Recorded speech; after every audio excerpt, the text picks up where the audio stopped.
যে আমাদের মাতৃসম দ্রৌপদী মুর্মুজির বর্ণ নিয়ে গায়ের রং নিয়ে অপমান করে তার সম্পর্কে বলবো না, তো জেলে থাকা উচিত। ভারতীয় জনতা পার্টি সরকার এলে সেই সময় যারা মামলা করেছিলেন এসটি অ্যাক্টে, ওটা রিওপেন করবো এবং ওকে জেলে রাখবো। এসটি অ্যাক্টে মামলা হবে, ও জেলে থাকবে। যেমন দিল্লিতে শিখ রাইটের জন্য সজ্জন কুমার জেলে গেছে এতদিন।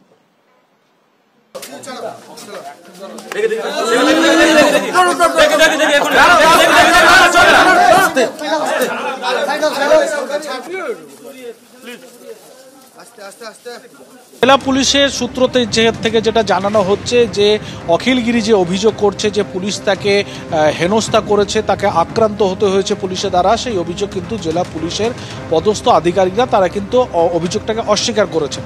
তাদের যেটা বক্তব্য যে অখিলগিরি সেখানে পৌঁছলে একটা বাকবিতণ্ডা তৈরি হয়, যাতে কোনো ধরনের কোনো গণ্ডগোলের পরিস্থিতি না হয়। যেহেতু তিনি একজন বিধায়ক, তিনি জনপ্রতিনিধি, সেই জন্য পুলিশ তাকে সেফ রাখার জন্য, অর্থাৎ সেখান থেকে নিরাপত্তার খাতিরে তাকে কিন্তু সেখান থেকে সরিয়ে নিয়ে গেছিল।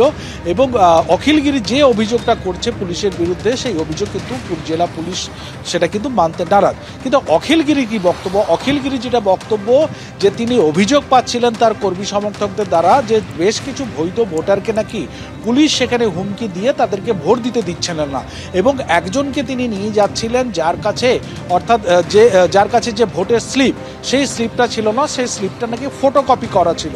এবং অখিলগিরির যেটা বক্তব্য যে এটাই তার কাছে ছিল বৈধ পরিচয়পত্র, কেন তাকে ঢুকতে দেওয়া হবে না, সেই নিয়েই কিন্তু বাকবিতণ্ডা হয়। এবং সরাসরি এক পুলিশ আধিকারিক ডিএসপি ডিএনটি তার বিরুদ্ধে কিন্তু অভিযোগ করে। শুধুমাত্র অখিলগিরি অভিযোগ নয় সৌমেন, অখিলগিরিকে সেখান থেকে বের করে নিয়ে যাওয়ার পর অখিলগিরির যে সমস্ত অনুগামীরা ছিল, বলা ভালো তৃণমূল কংগ্রেস কর্মী সমর্থকরা, তারাও কিন্তু রীতিমতো পুলিশের বিরুদ্ধে স্লোগান দিতে থাকে।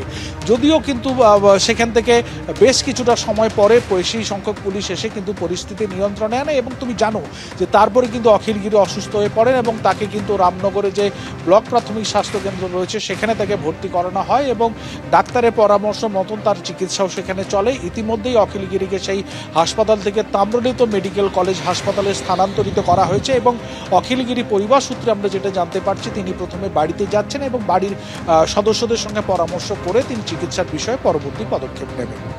ধন্যবাদ বিটন। অর্থাৎ আজকে কাঁথি সমবায় ভোটকে কেন্দ্র করে কাঁথি, রামনগর, এগরা বিভিন্ন জায়গায় উত্তপ্ত হলো।